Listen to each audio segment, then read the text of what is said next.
ओम शांति। 21 अक्टूबर 2024। बाबा के महावाक्य। मीठे बच्चे, सच्चे बाप के साथ सच्चे बनो, सच्चाई का चार्ट रखो, ज्ञान का अहंकार छोड़ याद में रहने का पूरा पूरा पुरुषार्थ करो। प्रश्न: महावीर बच्चों की मुख्य निशानी क्या होगी? उत्तर: महावीर बच्चे वह जिनकी बुद्धि में निरंतर बाप की याद हो। महावीर माना शक्तिमान। महावीर वह जिन्हें निरंतर खुशी हो, जो आत्म अभिमानी हो, जरा भी देह का अहंकार न हो। ऐसे महावीर बच्चों की बुद्धि में रहता कि हम आत्मा हैं, बाबा हमें पढ़ा रहे हैं। ओम शांति। रूहानी बाप रूहानी बच्चों से पूछते हैं, अपने को रूह या आत्मा समझ बैठे हो? क्योंकि बाप जानते हैं यह कुछ डिफिकल्ट है, इसमें ही मेहनत है। जो आत्म अभिमानी होकर बैठे हैं उनको ही महावीर कहा जाता है। अपने को आत्मा समझ बाप को याद करना, उनको महावीर कहा जाता है। हमेशा अपने से पूछते रहो कि हम आत्म अभिमानी हैं। याद से ही महावीर बनते हैं, गोया सुप्रीम बनते हैं। और जो भी धर्म वाले आते हैं वह इतने सुप्रीम नहीं बनते हैं, वह तो आते भी देर से हैं। तुम नंबरवार सुप्रीम बनते हो। सुप्रीम अर्थात शक्तिमान व महावीर। तो अंदर में यह खुशी होती है कि हम आत्मा हैं। हम सब आत्माओं का बाप हमको पढ़ाते हैं। यह भी बाप जानते हैं। कोई अपना चार्ट 25% दिखाते हैं, कोई 100% दिखाते हैं, कोई कहते हैं 24 घंटे में आधा घंटा याद ठहरती है, तो कितना % हुआ? अपनी बड़ी संभाल रखनी है। धीरे धीरे महावीर बनना है। फट से नहीं बन सकते हैं, मेहनत है। वह जो ब्रह्म ज्ञानी तत्व ज्ञानी है, ऐसे मत समझो वह अपने को कोई आत्मा समझते हैं। वह तो ब्रह्म घर को परमात्मा समझते हैं और स्वयं को कहते हैं अहम ब्रह्मस्मि। अब घर से थोड़े योग लगाया जाता है। अभी तुम बच्चे अपने को आत्मा समझते हो। यह अपना चार्ट देखना है। 24 घंटे में हम कितना समय अपने को आत्मा समझते हैं? अभी तुम बच्चे जानते हो हम ईश्वरीय सर्विस पर हैं, ऑन गॉडली सर्विस। यही सबको बताना है कि बाप सिर्फ कहते हैं मन मना भव, अर्थात अपने को आत्मा समझ मुझे याद करो। यह है तुम्हारी सर्विस। जितनी तुम सर्विस करेंगे उतना फल भी मिलेगा। यह बातें अच्छी रीति समझने की हैं। अच्छे अच्छे महारथी बच्चे भी इस बात को पूरा समझते नहीं हैं। इसमें बड़ी मेहनत है। मेहनत बिगर फल थोड़े मिल सकता है। बाबा देखते हैं, कोई चार्ट बनाकर भेज देते हैं, कोई से तो चार्ट लिखना पहुंचता ही नहीं है। ज्ञान का अहंकार है, याद में बैठने की मेहनत पहुंचती नहीं। बाप समझाते हैं, मूल बात है ही याद की। अपने पर नजर रखनी है कि हमारा चार्ट कैसा रहता है, वह नोट करना है। कई कहते हैं चार्ट लिखने की फुर्सत नहीं। मूल बात तो बाप कहते हैं, अपने को आत्मा समझ अलफ को याद करो। यहाँ जितना समय बैठते हो तो बीच बीच में अपने दिल से पूछो कि हम कितना समय याद में बैठे। यहाँ जब बैठते हो तो तुमको याद में ही रहना है, और चक्कर फिराओ तो भी हर्जा नहीं। हमको बाबा के पास जरूर जाना है, पवित्र सतो प्रधान होकर जाना है।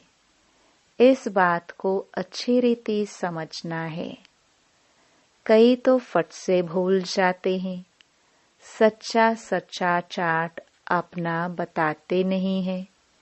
ऐसे बहुत महारथी हैं, सच तो कभी नहीं बताएंगे। आधा कल्प झूठ दुनिया चली तो झूठ जैसे अंदर जम गया है। इसमें भी जो साधारण है वह तो झट चार्ट लिखेंगे। बाप कहते हैं, तुम पापों को भस्म कर पावन होंगे याद की यात्रा से। सिर्फ ज्ञान से तो पावन नहीं होंगे, बाकी फायदा क्या। पुकारते भी हो पावन बनने के लिए, उसके लिए चाहिए याद। हर एक को सच्चाई से अपना चार्ट बताना चाहिए। यहाँ तुम पौना घंटा बैठे हो तो देखना है पौने घंटे में हम कितना समय अपने को आत्मा समझ बाप की याद में थे। कईयों को तो सच बताने में लज्जा आती है। बाप को सच नहीं बताते। वह समाचार देंगे, यह सर्विस की, इतनों को समझाया, यह किया, परंतु याद की यात्रा का चार्ट नहीं लिखते। बाप कहते हैं, याद की यात्रा में न रहने कारण ही तुम्हारा कोई को तीर नहीं लगता है। ज्ञान तलवार में जौहर नहीं भरता है। ज्ञान तो सुनाते हैं, बाकी योग का तीर लग जाए वह बड़ा मुश्किल है। बाबा तो कहते हैं, पौने घंटे में 5 मिनट भी याद की यात्रा में नहीं बैठते होंगे। समझते ही नहीं है कि कैसे अपने को आत्मा समझ और बाप को याद करे। कई तो कहते हैं हम निरंतर याद में रहते हैं। बाबा कहते हैं यह अवस्था अभी हो नहीं सकती। अगर निरंतर याद करते फिर तो कर्मातीत अवस्था आ जाए, ज्ञान की पराकाष्ठा हो जाए। थोड़ा ही किसको समझाने से बहुत तीर लग जाए। मेहनत है ना। विश्व का मालिक कोई ऐसे थोड़ी बन जाएंगे। माया तुम्हारी बुद्धि का योग कहाँ का कहाँ ले जाएगी। मित्र संबंधी आदि याद आते रहेंगे। किसको विलायत जाना होगा तो सब मित्र संबंधी स्टीमर, एरोप्लेन आदि ही याद आते रहेंगे। विलायत जाने की जो प्रैक्टिकल इच्छा है वह खींचती है। बुद्धि का योग बिल्कुल टूट जाता है और कोई तरफ बुद्धि न जाए, इसमें बड़ी मेहनत की बात है। सिर्फ एक बाप की ही याद रहे, यह देह भी याद न आए। यह अवस्था तुम्हारी पिछाड़ी को होगी। दिन प्रतिदिन जितना याद की यात्रा को बढ़ाते रहे, इसमें तुम्हारा ही कल्याण है। जितना याद में रहेंगे उतना तुम्हारी कमाई होगी। अगर शरीर छूट गया फिर यह कमाई तो कर नहीं सकेंगे। जाकर छोटा बच्चा बनेंगे तो कमाई क्या कर सकेंगे। भल आत्मा यह संस्कार ले जाएगी, परंतु टीचर तो चाहिए ना, जो फिर स्मृति दिलाए। बाप भी स्मृति दिलाते हैं ना। बाप को याद करो, यह सिवाय तुम्हारे और कोई को पता नहीं है कि बाप की याद से ही पावन बनेंगे। वह तो गंगा स्नान को ही ऊंच मानते हैं, इसलिए गंगा स्नान ही करते रहते हैं। बाबा तो इन सब बातों का अनुभवी है ना। इसने तो बहुत गुरु किए हैं। वह स्नान करने जाते हैं पानी का। यहाँ तुम्हारा स्नान होता है याद की यात्रा से। सिवाय बाप की याद के तुम्हारी आत्मा पावन बन ही नहीं सकती। इनका नाम ही है योग, अर्थात याद की यात्रा। ज्ञान को स्नान नहीं समझना, योग का स्नान है। ज्ञान तो पढ़ाई है, योग का स्नान है जिससे पाप कटते हैं। ज्ञान और योग दो चीजें हैं। याद से ही जन्म जन्मांतर के पाप भस्म होते हैं। बाप कहते हैं इस याद की यात्रा से ही तुम पावन बन सतो प्रधान बन जाएंगे। बाप तो बहुत अच्छी रीति समझाते हैं। मीठे मीठे बच्चों, इन बातों को अच्छी रीति समझो, यह भूलो नहीं। याद की यात्रा से ही जन्म जन्मांतर के पाप कटेंगे। बाकी ज्ञान तो है कमाई। याद और पढ़ाई दोनों अलग चीज है। ज्ञान और विज्ञान, ज्ञान माना पढ़ाई, विज्ञान माना योग अथवा याद। किसको ऊंच रखेंगे, ज्ञान या योग? याद की यात्रा बहुत बड़ी है, इसमें ही मेहनत है। स्वर्ग में तो सब जाएंगे। सतयुग है स्वर्ग, त्रेता है सेमी स्वर्ग। वहां तो इस पढ़ाई अनुसार जाकर विराजमान होंगे। बाकी मुख्य है योग की बात। प्रदर्शनी व म्यूजियम आदि में भी तुम ज्ञान समझाते हो, योग थोड़ी समझा सकेंगे। सिर्फ इतना कहेंगे अपने को आत्मा समझ, बाप को याद करो। बाकी ज्ञान तो बहुत देते हो। बाप कहते हैं पहले पहले बात ही यह बताओ कि अपने को आत्मा समझ, बाप को याद करो। इस ज्ञान देने के लिए ही तुम इतने चित्र आदि बनाते हो।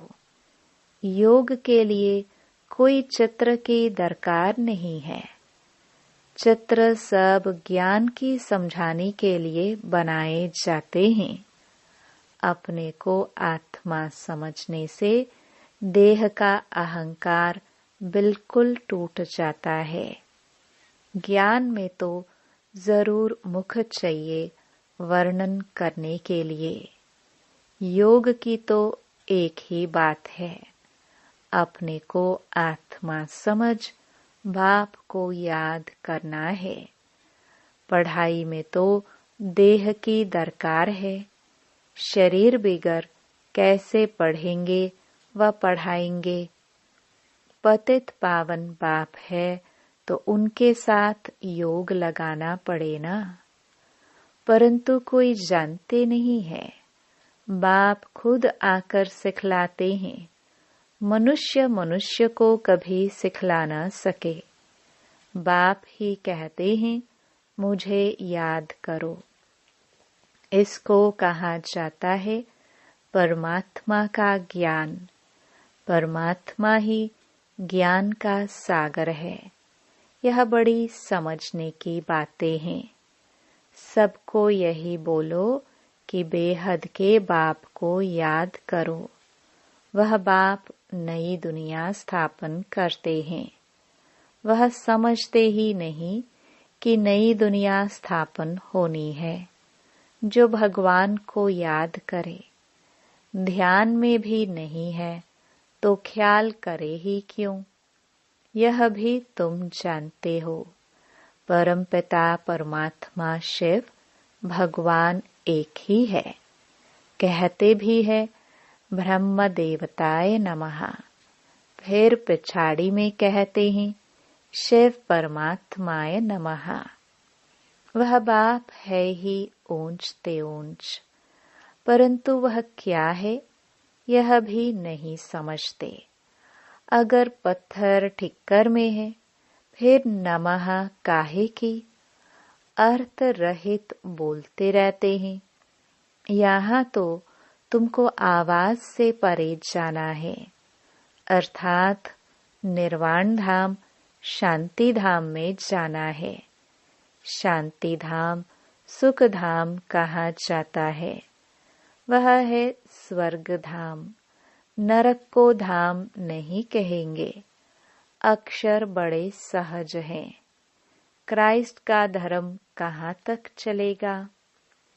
यह भी उन लोगों को कुछ पता नहीं। कहते भी है क्राइस्ट से 3000 वर्ष पहले पैराडाइज था, अर्थात देवी देवताओं का राज्य था। तो फिर 2000 वर्ष क्रिश्चियन का हुआ। अब फिर देवता धर्म होना चाहिए ना। मनुष्यों की बुद्धि कुछ काम नहीं करती। ड्रामा के राज को न जानने कारण कितने प्लान बनाते रहते हैं। यह बातें बड़ी अवस्था वाली बूढ़ी माताएं तो समझ न सके। बाप समझाते हैं अभी तुम सबकी वानप्रस्थ अवस्था है। वाणी से परे जाना है। वह भल कहते हैं निर्वाण धाम गया, परंतु जाता कोई नहीं है। पुनर्जन्म फिर भी लेते जरूर हैं। वापिस कोई भी जाता नहीं। वानप्रस्थ में जाने के लिए गुरु का संग करते हैं। बहुत वानप्रस्थ आश्रम हैं। माताएं भी बहुत हैं। वहाँ भी तुम सर्विस कर सकते हो। वानप्रस्थ का अर्थ क्या है तुमको बाप बैठ समझाते हैं। अभी तुम सब वानप्रस्थी हो। सारी दुनिया वानप्रस्थी है। जो भी मनुष्य मात्र देखते हो सब वानप्रस्थी हैं। सर्व का सद्गति दाता एक ही सतगुरु है। सबको जाना ही है। जो अच्छी रीति पुरुषार्थ करते हैं वह अपना ऊंच पद पाते हैं। इसको कहा ही जाता है कयामत का समय। कयामत के अर्थ को भी वह लोग समझते नहीं हैं। तुम बच्चों में भी नंबरवार समझते हैं। बड़ी ऊंच मंजिल है।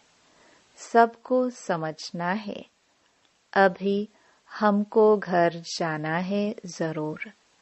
आत्माओं को वाणी से परे जाना है। फिर पाठ रिपीट करेंगे। परंतु बाप को याद करते करते जाएंगे तो ऊंच पद पाएंगे।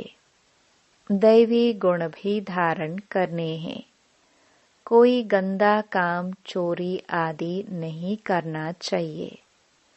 तुम पुण्य आत्मा बनेंगे ही योग से, ज्ञान से नहीं। आत्मा पवित्र चाहिए। शांति धाम में पवित्र आत्माएं ही जा सकती हैं। सब आत्माएं वहाँ रहती हैं, अभी आती रहती हैं। अब बाकी जो भी होगी वह यहाँ आती रहेंगी।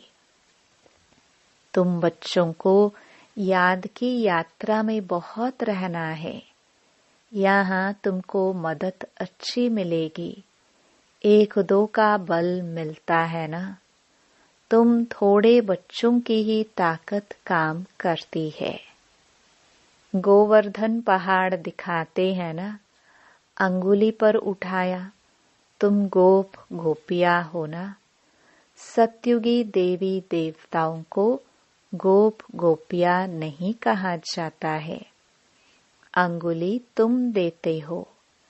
आयरन एज को गोल्डन एज व नरक को स्वर्ग बनाने के लिए तुम एक बाप के साथ बुद्धि का योग लगाते हो। योग से ही पवित्र होना है। इन बातों को भूलना नहीं है। यह ताकत तुमको यहाँ मिलती है। बाहर में तो आसुरी मनुष्यों का संग रहता है। वहाँ याद में रहना बड़ा मुश्किल है। इतना अडोल वहाँ तुम रह नहीं सकेंगे। संगठन चाहिए ना। यहाँ सब एक रस इकट्ठे बैठते हैं तो मदद मिलेगी। यहाँ धंधा आदि कुछ भी नहीं रहता है। बुद्धि कहाँ जाएगी? बाहर में रहने से धंधा घर आदि खींचेगा जरूर। यहाँ तो कुछ है नहीं। यहाँ का वायुमंडल अच्छा शुद्ध रहता है। ड्रामानुसार कितना दूर पहाड़ी पर आकर तुम बैठे हो। यादगार भी सामने एक्यूरेट खड़ा है। ऊपर में स्वर्ग दिखाया है, नहीं तो कहाँ बनावे। तो बाबा कहते हैं यहाँ आकर बैठते हो तो अपनी जांच रखो। हम बाप की याद में बैठते हैं। स्वदर्शन चक्र भी फिरता रहे। अच्छा, मीठे मीठे सिखिलदे बच्चों प्रति मात पिता बाप दादा का याद प्यार और गुड मॉर्निंग।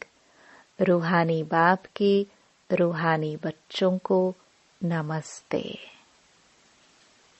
धारणा के लिए मुख्य सार। पहला, अपने याद के चार्ट पर पूरा नजर रखनी है। देखना है हम बाप को कितना समय याद करते हैं। याद के समय बुद्धि कहाँ कहाँ भटकती है। दूसरा, इस कयामत के समय में वाणी से परे जाने का पुरुषार्थ करना है। बाप की याद के साथ दैवी गुण भी जरूर धारण करने हैं। कोई गंदा काम, चोरी आदि नहीं करना है। वरदान, व्यर्थ व डिस्टर्ब करने वाले बोल से मुक्त डबल लाइट अव्यक्त फरिश्ता भव। अव्यक्त फरिश्ता बनना है तो व्यर्थ बोल जो किसी को भी अच्छे नहीं लगते हैं, उन्हें सदा के लिए समाप्त करो। बात होती है 2 शब्दों की, लेकिन उसे लंबा करके बोलते रहना यह भी व्यर्थ है। जो 4 शब्दों में काम हो सकता है वो 12-15 शब्दों में नहीं बोलो, कम बोलो, धीरे बोलो। यह स्लोगन गले में डालकर रखो। व्यर्थ व डिस्टर्ब करने वाले बोल से मुक्त बनो तो अव्यक्त फरिश्ता बनने में बहुत मदद मिलेगी। स्लोगन। जो स्वयं को परमात्म प्यार के पीछे कुर्बान करते हैं, सफलता उनके गले की माला बन जाती है। ओम शांति।